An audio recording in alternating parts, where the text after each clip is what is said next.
Welcome to the Low Carb Athlete Podcast, where we focus on discussing topics to help you burn fat, optimize health, and improve performance in life and sports. Transform the whole you from the inside out with the WHOLESTIC method. Let's dive in. Here's your host, Debbie Potts. Hey guys, it's Debbie Potts, and I am doing a little episode for you to share some information I've been trying to survey other athletes on. We have a private Facebook group you can join if you are an endurance athlete who is curious, interested, being a fat-adapted athlete, or you're struggling with trying to get the process of being fat-adapted. We talk about all of that in the private Facebook group, Keto for Endurance Athletes. You can find on Facebook. Just ask to join and follow some questions or answer some questions, and I will see you in there. So I asked our group, as I'm kind of taking over this group page to help out Stephanie Holbrook, who started Keto Endurance but doesn't have as much time to focus on this. And I think we have a great group of people. There's over 1,000 people in this group, and I think it's such a good community that we can grow to educate about fasting, low carb, carb timing, healthy options for what to eat as a low carb athlete, keto, carnivore, paleo, AIP, whatever. I like to talk about it all. Just eating real food that balances your blood sugar, that gives you energy for your workouts and help you recover and repair. And what about the aging athlete? We should be eating more protein and getting more strength gains as we age and less chronic cardio that endurance athletes tend to do. So I'll be diving into that a lot more on the podcast and the Facebook group page, as well as the holistic method elements, how you can really be fit and healthy from the inside out, working on these 8 elements. And there's obviously others to go into, but the basic 8 I start with are nutrition, exercise, sleep, stress management, mobility, movement throughout the day, starting with sunrise, and gut health, digestion. And then number 7 is hydration, water with minerals, staying hydrated. And my favorite, happiness, play, joy, because I know a lot of us are this similar personality that we're driven, type A, ambitious, high-performing individuals that we tend to thrive with, addicted to busyness and mantra of more is better. And I do think we need to be less serious and be silly, goof off, do stuff that makes you laugh and play. As I know, when I was competing at a high level in Ironmans and marathons and cycling, and I was pretty serious. And I realized after I stopped being able to race because my adrenal exhaustion that hit me hard in 2013, about March, I realized over the past few years since then that I was so uptight, and part of that was my hormones, cortisol being high strung, and then having low cortisol with adrenal exhaustion, HP axis dysregulation. So anyways, I want to share some information and kind of dive into some topics I've been trying to ask on our group page. So not saying anyone's names, it's all in confidence, but I asked people, taking a survey, do you eat before a long bike ride or a long run? As I go, for example, it's winter time when I'm recording this, December, so I don't do the longer stuff as much, but I say Saturdays we'll ride 2 hours or more, 3 hours this time of year. If it's summer, we might be doing more 3 to 5 hour rides. I'm not training for anything, I just do it for fun. But do you eat beforehand? Do you go fasted? What if you, like last Saturday was cold in the morning, we didn't leave until 10 a.m. Do you not eat anything, or do you have something? I typically will ride in the morning, and I started having something to eat when we're going for a long ride, and then I don't really need much to eat on a bike ride. Maybe a bar about halfway through for a longer ride with hills that I know I'm going to be burning more calories. So if I'm waiting to bike ride a little bit later in the morning, that extended my fast. So depending on what time I stopped eating the night before, Friday night, I'm not as early in fasting, starting that fasting window as I do Sundays to Thursdays. Unintentional fasting, but often during the week is, kitchen's closed, stop eating after 4 o'clock, sometimes it's 5 o'clock. I have been lifting weights more, so I feel like my body gets a little, I need to eat a little more some days. So I listen to that. So intuitive fueling, intuitive training. So Sundays, long run. I'm training for a half marathon in January. We're doing 2-hour runs, sometimes a little bit over that, and we rotate them every Sunday. But do you eat beforehand? Now, I know I can't eat food and properly digest it before I go running, bike riding. I can eat little something. I have been making from Pinterest, there's a zillion recipes on there of low carb, AIP, keto, paleo type of scones that I'll add some olive oil or some ghee and some sea salt or some of that nuts butter that you can find at Costco that has all the different seeds and it makes a good little type of butter, almond butter type of spread. And that helps me. I'll put a little sea salt on it too. But Sundays, I don't like to eat before I run. I often have my calories liquid version, so keto creamer from Picnic or just heavy cream and coffee, maybe the MCT oil. But I do Vespa 30 minutes before the run and have some water with sea salt in it. So I want to know what other people are doing. Are they listening to their body? Are they fasting? Or when are you learning how to eat and know when you should have some calories and when you shouldn't? There's a lot of research I'm trying to collect, not a lot of scientific data, but I think it's getting the N=1 experiment, but some study that Ben Greenfield had on a podcast that I shared, a conference he did a couple years ago, was that women should sometimes probably eat some calories. Liquid is probably best to easier to digest before a workout, but have some calories before a workout versus fasted workouts. And it depends, of course, on that workout. They often talk about morning fasted workouts are doing something easy, like an easy swim, easy bike ride, your heart rate's low. Think of maffetone type of training, that max aerobic function heart rate. We're keeping it down.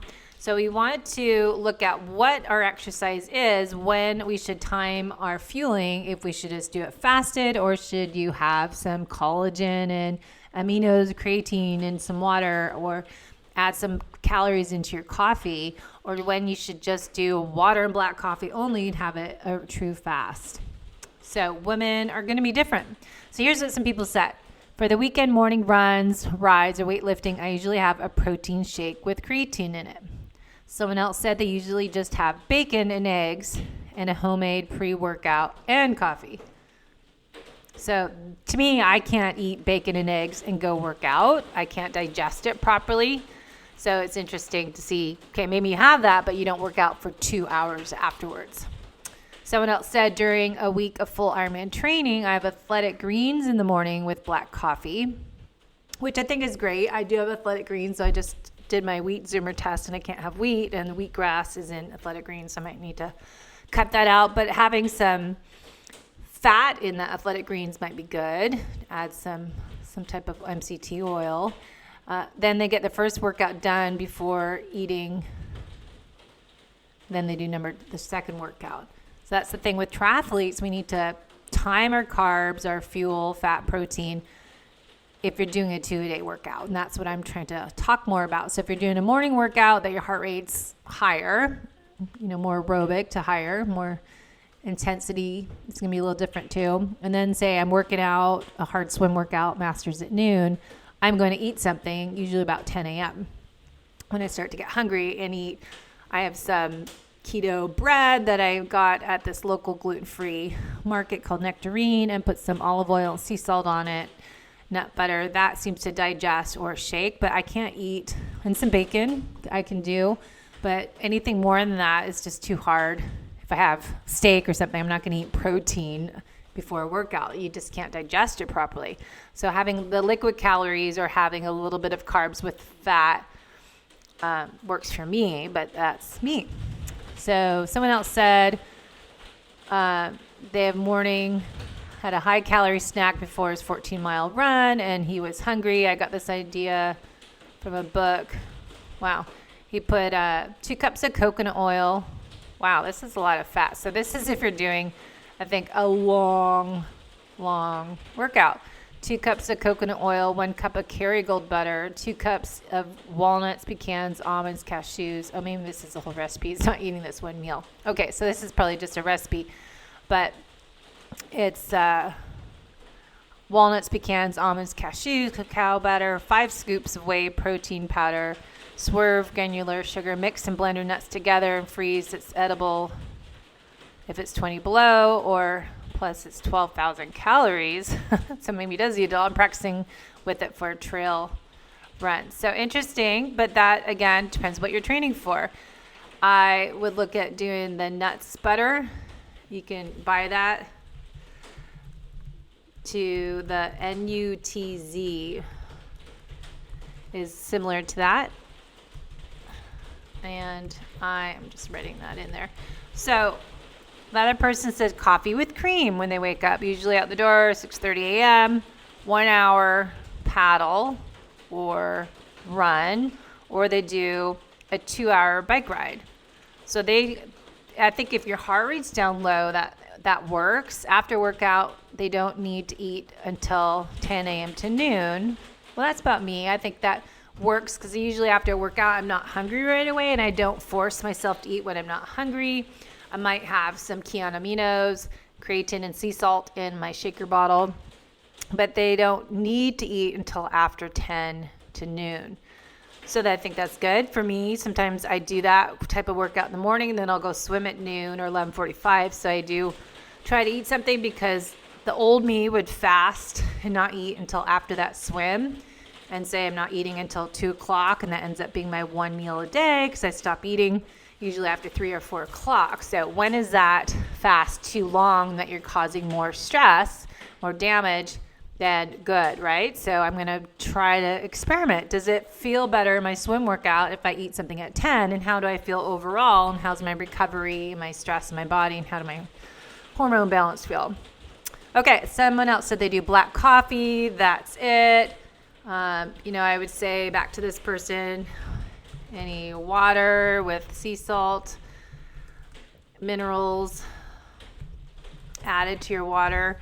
It's just coffee by itself could be dehydrating. So you want to make sure you're hydrating, getting minerals. I like the hydrogen tabs and the Water and Wellness Company, or you can get from Quicksilver hydrogen tabs and the Quinton hypertonic in the morning and then isotonic at nighttime.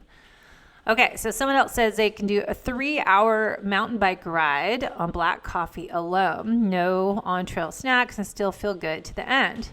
So I say I can do that too, bike riding, but what I've started to challenge, because I've done this for a very long time, is that good for me as a female? That's a male saying that, but what if you could ride even stronger if you had something? What if that 3-hour mountain bike ride is your heart rate down low, so you're burning fat?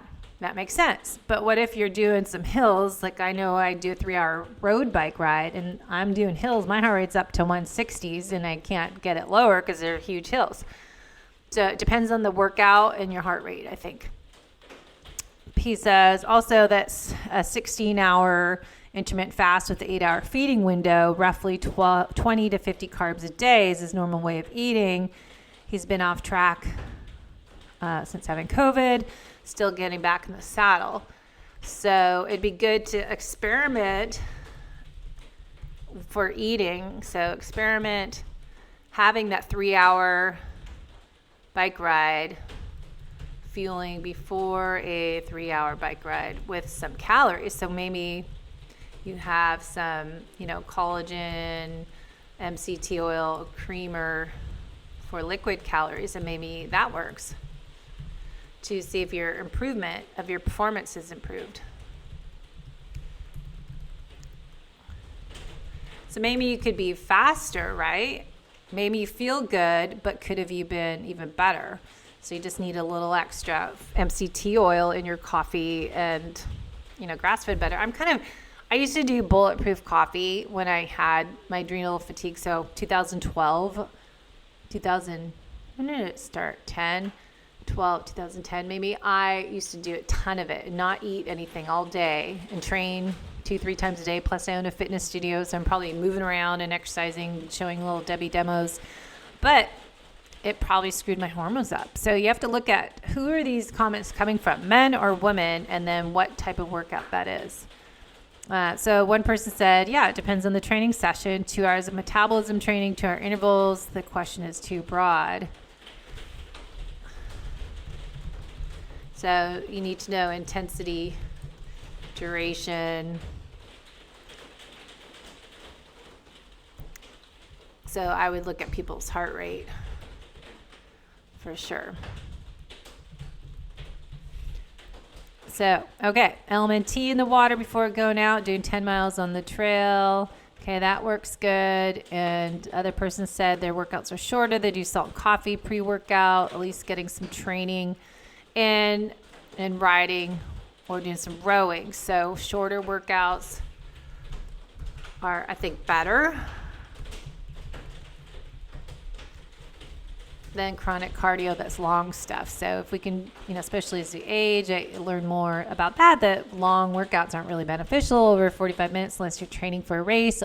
But also I like to look at the minimalist type training when you're doing a marathon or Ironman. Maybe you go shorter during the week and then longer on the weekends and still have success. You're not overtraining, under recovering by doing this chronic cardio 6-7 days a week. Someone else said, a female said they train in a fasted state, 2 to 3 espressos and electrolytes are all they need. Sometimes they'll do some ketones on the half marathon and runs. So that, it's good to try. What type of ketones would you take during a workout, during a run? That'd be good to know. And someone says they're fast, they feel sick if they don't. And what if you do eat? So you do eat before you go. So it's good to know. Everyone's different.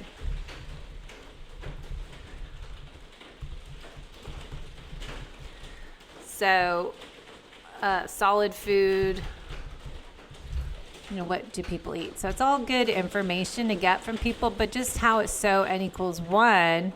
And I think it's a good fat bomb tip to have something that's easy to digest and work on your exercise so your blood's not going to be in your stomach trying to break down having big eggs and steak in the morning, but having some liquid calories. So I just wanted to share that with you. This is kind of what we'll be going into on our Keto for Endurance Athletes page. I'm also running my 5-day Jumpstart Challenge in January and 30-day program, which is not about exercising. It's about kind of a digestive pause reset. It's working on improving your liver function. It's having more liquid calories and one big solid meal, and working on becoming fat adapted. Maybe you just have been doing that, but you just need to reset and learning how to listen to your body and know that you're not hungry. Maybe you're just thirsty. Maybe when you do need to eat, let's work on our eating habits, eating slowly, being mindful, chewing your food, not rushing, putting your fork down between bites.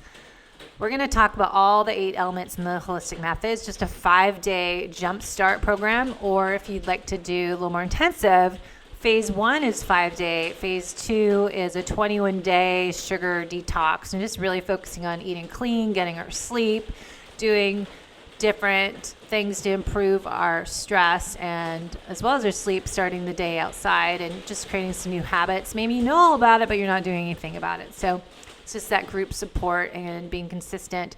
And phase 3 of the 30-day program is maintenance. What do I do ongoing? How do I implement this into my life the rest of the year? So we're going to talk about that. So if you're interested in any of that, head to my website, debbiepotts.net. Sign up on our Facebook group page. Stephanie and I have the Keto for Endurance Athletes page, and I will be adding more information on that. And I'd love to hear from you. So if you want any specific topics on the podcast coming out in the new year, let me know, as I'm diving into fasted exercise and when we should eat, when we should not eat, and what you do is going to be different for me. So I think it's great to hear different stories, different experiments, and not just talk about that, but talk about how you can improve your health overall, because I think a lot of athletes, as I say, think they're invincible, and we tend to forget what we eat is important, as well as we just talk about gluten, wheat sensitivities. Really good gut health, I think, is essential to being fit and healthy from the inside out, because what you're doing as an endurance athlete, we're putting a lot of oxidative stress in the body. A lot of free radicals are floating around, and so we want to make sure we're doing the right things, recovery, to help improve that aging process, so we're not creating more damage than good. So you might look good now, but what are you going to look like in the future? So let's work on that together, performance and longevity, and of course fat loss we want to look at. But give me a message if you want to dive into any of these topics more so on the podcast. Any show ideas, let me know, as well as putting a review out there on iTunes for us would be awesome, so we can get more athletes learning how they can be fit and healthy from the inside out by training the whole you from the inside out with the holistic method, those 8 elements we talked about. So talk to you soon. This is just a quick little short podcast to give you insight of what we're going into in the new season. Talk soon. Thanks for listening to the Low Carb Athlete Podcast. If you have any questions, feedback, or topic suggestions, let us know on Facebook or at debbiepotts.net. You can help us to continue to grow by leaving a review on iTunes. Thanks again, and we'll see you next time.